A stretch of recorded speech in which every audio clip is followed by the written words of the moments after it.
ایک دفعہ کسی گاؤں کا چودھری سودا لینے شہر میں آیا تو دیکھا کسی جگہ لوگ ایک وکیل کی بڑی تعریف کر رہے ہیں کہ وہ تو 100 100 روپے کی ایک ایک بات بتاتا اور 1000 1000 روپے کا ایک ایک نکتہ سجھاتا ہے۔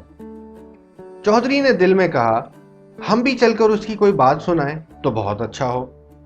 یہ سوچ کر وہ وکیل کے مکان پر پہنچا اور کہا وکیل صاحب، میں نے آپ کی باتوں کی بہت تعریف سنی ہے، کوئی بات مجھے بھی سنا دیجئے۔ وکیل نے کہا ہم تو ایک بات کی فیس لیا کرتے ہیں۔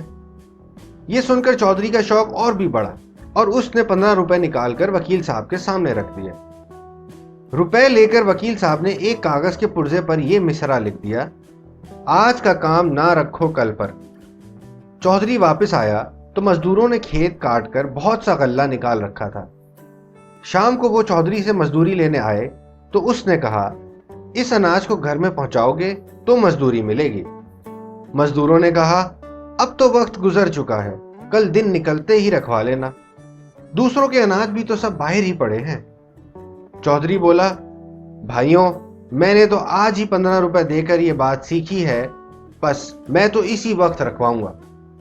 آخر مزدوروں کو اناج گھر میں رکھنا ہی پڑا۔ اتفاق سے اسی رات اس زور کی بارش ہوئی کہ سارے گاؤں والوں کا غلہ پانی میں بہہ گیا یا خراب ہو کر رہ گیا، مگر چودھری کا غلہ بالکل بچا رہا اور بیچتے وقت اسے اتنا نفع ہوا کہ ایک اشرفی کے بدلے 20 اشرفیاں وصول ہو گئے۔